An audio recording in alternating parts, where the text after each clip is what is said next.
West Ham were beaten 3-1 by Manchester City on Saturday. I'm intrigued to get your review of the match, Frankie, but I want to deal with that a little bit later because the big news today is that West Ham are likely to sign a freebie centre-back.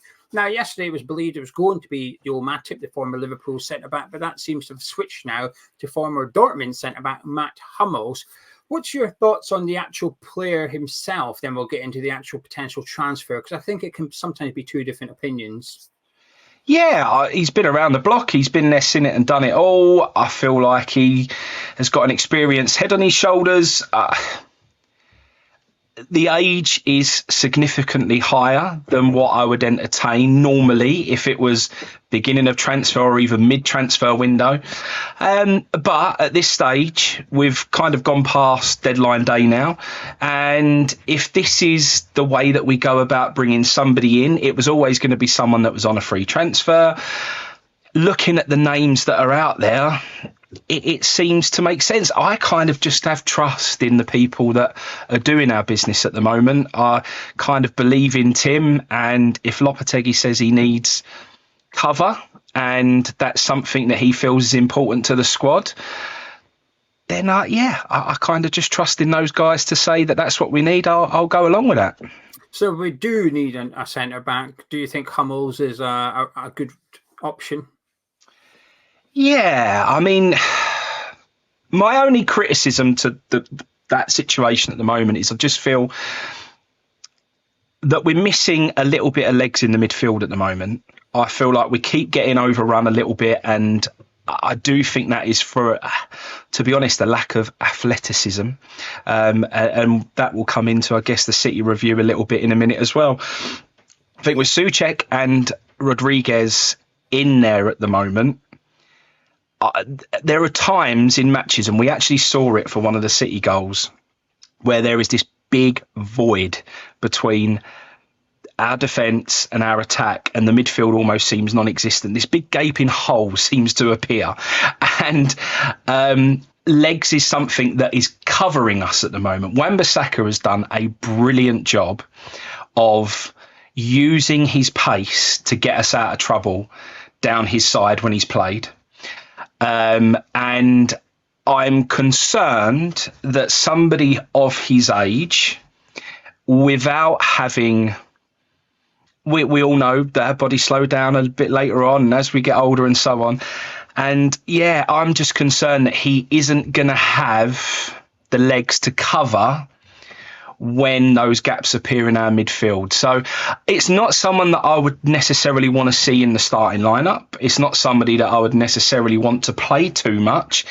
Is it somebody that you think we just need someone to cover and do a job when we need them to? Then if he's still got it in him and Tim thinks that he can do that job still, and Lopetegui's happy with that, then I guess that's absolutely fine. But I wouldn't say that I don't.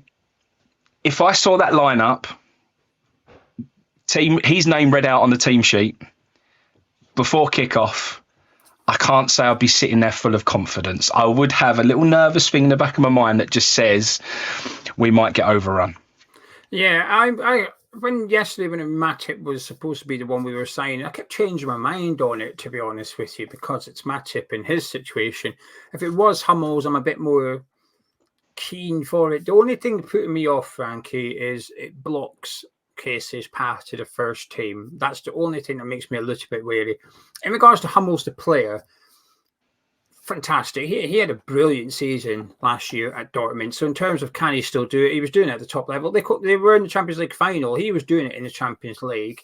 When he didn't get into the German squad for the Euros, the neutral Bundesliga fan and German fans obviously were unhappy. They felt he should have been in there. And I'm inclined to agree with them. I kind of get why he wasn't, but I think in terms of his performances, he would have got into that squad on merit. And I think possibly the only thing that went against him was the fact that A, he played for Dortmund, and B, possibly his age as well. So he was really unfortunate not to make it into the national squad for the Euros.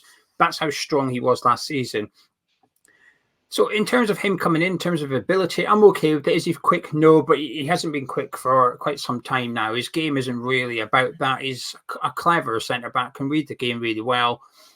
I think he's got bar pace. I think he's got all the attributes you need. And then when you look at Thiago Silva at Chelsea last season, 38, 39 years old, he did it. He did it at Chelsea because he's such an intelligent, high-level player. And I don't think Hummels was as good as Thiago Silva when they were at their peak, but Hummels was certainly an elite centre-back when he was at his best, much like Thiago Silva was. And I appreciate that's one example, and there's many more examples of older players struggling with the Premier League and not working out. But I'm okay with this. My only query to Lopetegui and Steidten would be, well, what's the plan with Hummels? Because when we're going after Matip, my attitude, well, he's only going to be fourth choice centre-back. He might become third, whatever. He's not going to see that much action, Matip. He was coming in just so we had adequate cover. Hummels, I'm not sure he does that. He's had a lot of offers this summer. He hasn't been short. Matip, I think it's a case of take any contract he can get, so he's got a club off the back of a really bad ACL injury. Hummels isn't in that situation. He's had offers and he's declined them. He said, no, that's not the right club for me. If he does join West Ham, I feel like he's coming to play rather than just to play backup to the likes of Mavropanos and Todibo. I think he's coming in with the intention of getting into that starting alignment. Arguably, that attitude's good, but it does make me... It's just a query I'd have to Lopetegui and Steidten. Say, well, are you going to back three? Is he going to come in? I was about to say that was the thing that popped into my mind. Is there the intention of us dropping to a back three at times? Is that something that he's seen early on that he feels like he's going to need to do at times? And I'm not saying we're going to start with a back three before everyone goes, we're going to start with back three. I'm not saying that. I'm saying, does sometimes in game Lopetegui feel like that might be what he needs to do? And that's why we need an extra centre-back in there to do that. Well, he did against Man City and it worked. I thought putting Alvarez in between the two centre-backs really worked, actually. So I could completely understand Lopetegui's come away thinking, actually, I want to play three at the back, but then I want to go up three senior centre-backs, so what do I do here? The more I thought about Matip yesterday, Frankie, I kind of went off him, to be honest with you. Now, obviously... There is a lack of pre-season with Hummels as well, but I think it's significantly different when one was playing Champions League final 3 months ago and the other one was injured for the entire season. I think the pre-seasons that each player would require to get up to speed is a stark contrast, actually. And I'd have concerns signing Matip. And this is where I feel a bit conflicted, and I don't want to be hypocritical. And this is the last time I make this point, but I'm just making it to Frankie to get his thoughts. I moan about lack of pathway to the first team for the youngsters as well. How are they meant to get into the first team when you've got 3 or 4 senior players ahead of them? And at the minute, Casey is our fourth choice centre back. It's either Casey or Alvarez dropping in there for cover. That's your fourth choice centre back at West Ham currently. And if we were to bring in Hummels or Matip, it's essentially blocking Casey's route into the first team business, and you're playing on the 21s for at least the first half of the season until January transfer window. And it is a difficult position to put a youngster in at centre-back, but he'd be at the minute, he's possibly the only youngster with a sniff of first-team football. Orford's blocked up. There's too many centre midfielders. Scarles has just come back from a big injury. He's now playing central midfield under 21s. There's a lot of promising youngsters, but the majority of the youngsters who might make it at West Ham are out on loan, like Potts and Kelly, Marshall. They're all out there on loan at the minute. So Case is sort of the only one that, well, he was on the bench at the weekend. I think that suggests he is the closest youngster. But you bring in that fourth centre-back, and we had Hummels on Saturday. Case is not even on the bench. Hummels is on there instead of him. And that's where I feel a little bit hypocritical, Frankie, that I just feel like we'd be blocking the only pathway for the only youngster left at West Ham. And I'm uncomfortable with that one. I'm not so much so, only because I watch a lot of the under 21s football, and he's never really stood out to me, as I said before, as someone who's ready for the Premier League yet. I don't think he's quite there physically, and I know a lot of times when I comment on the under 21s, that is my biggest criticism. And everyone says, but not everyone's got that. You haven't got to have that in a Premier League and so on. But it is a big aspect of being able to play Premier League football now, and it's not just his physicality for me. I've watched every game so far this season, up close and personal. The Bournemouth game, I was right behind the dugouts, and you get a really good look at sort of just how exposed sometimes our defence is at the minute. And I would be petrified of putting him in there right now, to be honest. You see Wan-Bissaka having to cover his backside so many times, and he's done it brilliantly. Mavropanos has had to break his neck multiple times and lay himself on the line to block, teams from getting in. Kilman has done exactly the same thing. I'm not... When you've got a real solid back line and everything has gelled really well and you've got that cover in front of them with Alvarez and everything else, if I'd seen a little bit more and we looked really, really strong defensively in the game so far, then I'd be a bit like, well, actually, there might be an opportunity to bring Casey in somewhere along the line and him to come in and fill that gap. And, he'll come in and do a job and get his experience. At the moment, that is not a defence that you throw a youngster into, because I just feel like he will be totally and utterly exposed. So I'm still very much of opinion this season, I don't think it was quite right for him. We're in this transitional period. We've got a lot going on. We're trying to learn how Lopetegui wants us to play. Everyone's trying to learn their new roles and their new systems. And until I'm positive that everybody's got that nailed, putting a youngster in there almost like lamb to the slaughter isn't for me. I think it could actually be detrimental to his development as opposed to being positive. So for that reason, I'm okay with it. There's actually other positions where I feel like we should have been able to have a pathway for the youngsters, which have seemed to have been blocked off now. So, yeah, there's other areas of the pitch that I would have that comment on, not necessarily Casey at the back. Very fair, but let's rewind to Saturday night then. We got beat by Man City. What did you make of the game? Any individual players you wish to discuss? Yeah, little bits. I thought the first 10 minutes was brilliant. I thought just seeing us to come out on the front foot, get in their face, and we did. And I was loving it. And do you know what? It was brilliant, mate, to see. My boy's sitting there. I've never seen him so excited and literally out of his seat because of the way West Ham's playing on a football pitch. I've never seen him do it. We've always sat there, in the last couple of years, he's been very sort of, getting a little bit bored at times and finding it a bit of a tough watch. He loves every second of it, but he's never been excited because obviously he thinks City, you see, watches it on YouTube and they get all the glory and everything else. To see us come and get in their faces and have those early opportunities that we did, he was out of his chair. And even the person sitting next to me went, look at him. He was buzzing. He was like, we are going to go and give City a proper game. And it was brilliant to see. So, coming out and having that first positive 15 minutes, totally different to how we normally play against those sorts of sides, especially City.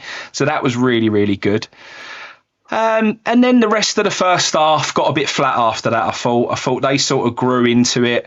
I mean, for me, the goal come massively against the run of play. I don't know how we ended up getting back into the game, to be perfectly honest, but we did by a bit of fortune. But you make your own luck. So Bowen still had to get down the line. He still had to put that ball into that area, and we got our reward for that. So we got back into the game. But there was too much for me. The same things that I've been seeing so far this season, and they're just not being addressed. I'm really not confident in Rodriguez's ability to get up to speed with the Premier League. It will be a massively unpopular opinion. Against Bournemouth, give him a minute on the ball to stand there, read the pitch, pick a pass. He will ping a 30-yard pass pinpoint to someone's foot and literally put it on a postage stamp. He is brilliant technically as a footballer. There's no question. His ability is top draw. But the game, when twice he's looked good, Bournemouth and pre-season against Real Betis. The rest of the times for me, the game goes by him and he's just looking around half the time. The first goal, while it's not his fault, and it wasn't his fault, by the time he read the situation and turned around, he's making an effort to get back and trying to get in there to try and help out, but the opportunity's gone. There's a couple of occasions where it's exactly the same. He knows where he wants to be, but he isn't there. And for me, that is causing a bit of a problem when we've got Souček in there. Obviously, Souček didn't start, which I think was to everyone's surprise. He seemed to be the 90-minute man, the man who is always on the pitch, the man that we're depending on. He come out, and yeah, it was interesting to see a midfield without Souček. Bowen seemed to be really struggling in the later stages of that first half against Guardiola.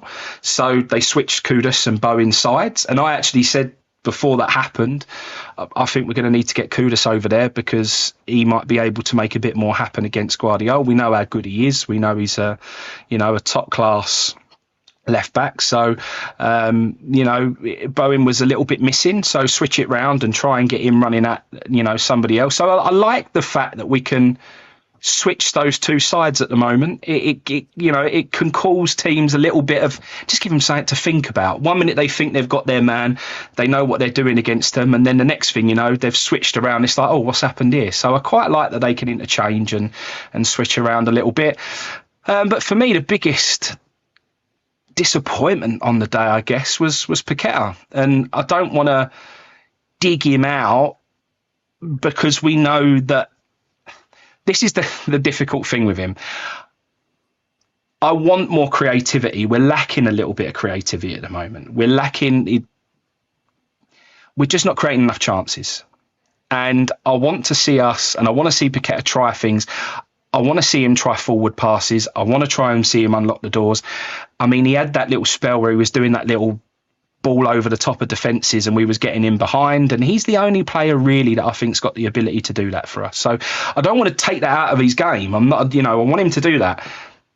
Don't do it in our own half when we're on the edge of our own box. He's got this bad habit at the moment of trying to send a 20, 30-yard ball from the right-hand side deep towards our own penalty area and try and play it across the pitch, and he falls short and the attacking team pick it up and he puts us bang in trouble. And it ain't like he's done it once. He's doing it again and again and again. And it's like, be creative in their half.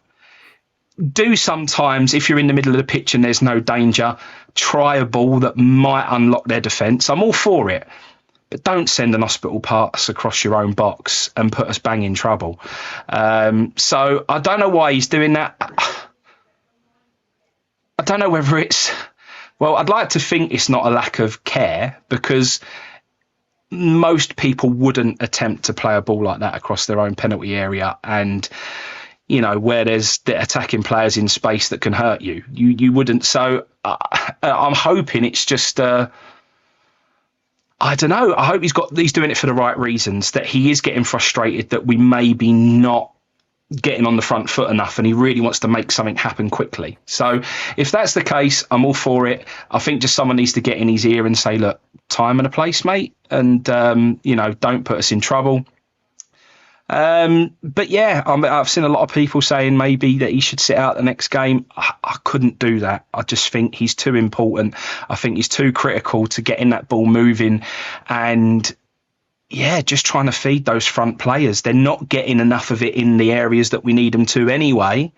To take him out of there is a real bad thing, in my opinion. So, but overall, better against a team like Man City. Exactly what we want to see. Be competitive. I feel like we were competitive. There was that opportunity after the second half where we hit the post from Kudus, which was, one of them moments. If that goes in, it could be looking like a very different game. So, there were some good things to take away, but there are still some of those little things in there that I think we're seeing things that are not working. Just it's time to mix it up a little bit. Well, thank you. I don't have a game this weekend to ask you about because it's international break. However, for you viewers that like a little bit of Fantasy League, myself and Frankie will be uploading a video later in the week where we are going to try... Well, we are going to do this. It's a little bit of a challenge we've set ourselves. Come up with the team we think is the best team possible that includes Salah and Erling Haaland. So I've seen one, Gio, and I was going to send it to you. It looks bang on. I'm going to try and mix it up. I don't want to just copy what this person did, but It was very good. I've been tampering with it. Now, before I started this concept, I had no intention of wild carding this international break. I started playing around with my fantasy league team. I'm now very tempted to play that wild card, and I'll be going into game week 4 with Salah and Haaland in my team. We'll discuss it. But also, if you do play fantasy, do check out our series later in the week, because we'll be launching a new mini league, and the winner of that mini league will win a signed Julian Dix print. We're only going to be promoting it on that Fantasy League series that we do, though, because it's the viewers of the Fantasy League series we want that to enter and then to go on and win the prize, rather than just anybody that only watches one of our videos and never tunes in again. Want to encourage people to come and join us. Anything you'd like to add West Ham related, Frankie, before we say goodbye for another week? No, but I've got a little shout out, mate. My boy watches these now and then, and he sees me on the telly on YouTube, and he'll put the video on. But I took his football team to the Bournemouth game. All of his friends, all of his teammates were there, so all 8 of them. So that was an interesting evening. It weren't cheap, but it kept them all in check. Was a job in itself. So, but they absolutely loved it. They was inspired, and they had their first ever football tournament. They're under 7, so they're all 6 years old, and many of them, it was their first game at West Ham. But we actually we turned some Man United fans into West Ham fans that night, which is what it's all about. But they had their first ever football tournament on Sunday, and they actually won their league unbeaten, which was brilliant. So I just wanted to say congratulations to those boys, because they did very, very well. Inspired by West Ham v Bournemouth. I don't know how that inspired them to perform like that and go unbeaten, but somehow it did. So yeah, it was a good night, mate, and a great weekend. So congrats to the boys. Well, congratulations, boys. Keep it up, and best of luck next season. But Frankie, back to work for you, but I'll catch up with you later in the week while we do a little bit of Fantasy League, and I'll catch up with you next week where we talk West Ham again. But for you guys at home, thank you very much for tuning in. Please do drop a like on the video by clicking thumbs up. Sky me down, chat with myself, Frankie. Catch you in a bit.